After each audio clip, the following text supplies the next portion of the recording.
दिल्ली शराब घोटाले का सच आया सामने। सीबीआई के सामने मनीष सिसोदिया का कबूलनामा।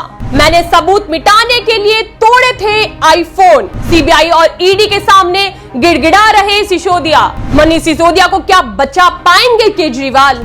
आखिरकार दिल्ली शराब घोटाले में सीबीआई की गिरफ्त में मनीष सिसोदिया ने सच स्वीकार कर ही लिया। अब सीबीआई लगातार मनीष सिसोदिया से उन कारणों को जानने की कोशिश कर रही है जिसकी वजह से सिसोदिया ने 2 आईफोन तोड़े थे।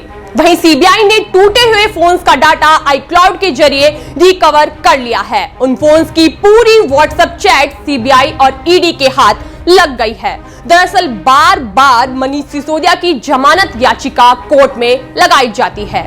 ऐसे ही वह जमानत याचिका खारिज हो जाती है क्योंकि सीबीआई और ईडी की तरफ से जो वकील पूरा डाटा बताते हैं और किस तरह से मनीष सिसोदिया ने शराब नीति में बदलाव किया, किस तरह से शराब व्यापारियों का कमीशन बढ़ाया और उस कमीशन का आधा कमीशन एडवांस के रूप में लिया गया। इसमें पूरे 100 करोड़ रुपए का घोटाला हुआ है, उसमें रिश्वत भी ली गई है। इनमें से सीबीआई और ईडी के पास सबूत है कि इसमें से 30 करोड़ रुपए गोवा के चुनाव में एक एजेंसी को भेजे गए और बाकी का पैसा नेताओं ने आपस में बांट लिया। ये पैसा किसके पास गया ये भी सरकारी गवाह बने हुए लोगों ने स्वीकार किया है और शराब व्यापारियों ने भी स्वीकार कर लिया है कि जिन्होंने रिश्वत दी है।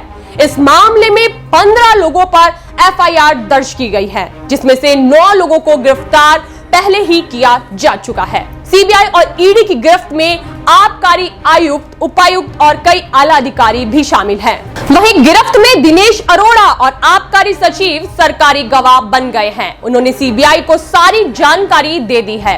वहीं आम आदमी पार्टी के सांसद संजय सिंह ने तो प्रेस कॉन्फ्रेंस करके पहले ही कह चुके हैं कि फोन तो कोई टूटा ही नहीं और यहां तक कह दिया कि सारे फोन तो उनके ही पास है और हमें झूठा बताया जा रहा है। सीबीआई बार बार पूछ रही थी कि आपने ये फोन तोड़े हैं, इसकी जानकारी हमारे पास है, पर मनीष सिसोदिया इस बात को मान ही नहीं रहे थे। लेकिन इस तरह से कई फोन्स का इस्तेमाल किया गया है। ये लोग कैसे आम आदमी हैं, एक फोन को व्यापारी से बात करने के लिए इस्तेमाल करते हैं, उसको अपनी आबकारी नीतियां भेजते हैं, बात करते हैं और फोन तोड़ देते हैं। इनके बरगलाने की हद ये है कि पूछे जाने पर कहते हैं आईफोन खराब हो गया था तो बदल लिया। एक तरफ सीबीआई के पास सबूत हैं, व्हाट्सएप चैट्स हैं, ईमेल्स हैं, पर कहते हैं सीबीआई तो झूठी है, जबकि ऐसा कुछ नहीं है। अब सवाल ये खड़ा होता है कि और कितना सीबीआई को बरगलाएंगे आम आदमी पार्टी के नेता, लेकिन आज सच सबके सामने आ ही गया। सीबीआई पहले दिन से जो कह रही थी आज सच साबित हो गया है। जब मामला डिप्टी सीएम से जुड़ा हो तो सीबीआई बिना सबूत के रेड नहीं मारती है, लेकिन आम आदमी पार्टी उसी दिन से लगातार सीबीआई को झूठा बोल रही है। पर मनीष सिसोदिया को लग रहा था मौन रहूंगा, कुछ नहीं बोलूंगा तो सीबीआई के शिकंजे से शायद बच जाऊं और सच किसी के सामने भी नहीं आए।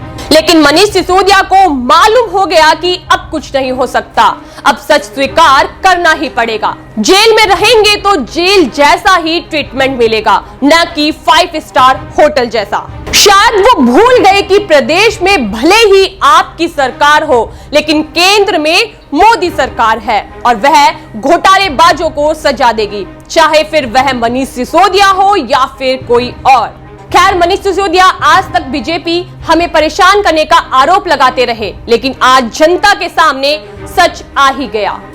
मनीष सिसोदिया के साथ ही आम आदमी पार्टी के नेता जो इस मामले में सरकारी गवाह बने हैं, उन्होंने स्वीकार कर लिया है कि रिश्वत ली गई थी। अब देखना यह होगा कि मनीष सिसोदिया को अरविंद केजरीवाल बचा पाएंगे कि नहीं। इन सभी पे आपके क्या विचार है, हमें कमेंट बॉक्स में जरूर बताइए।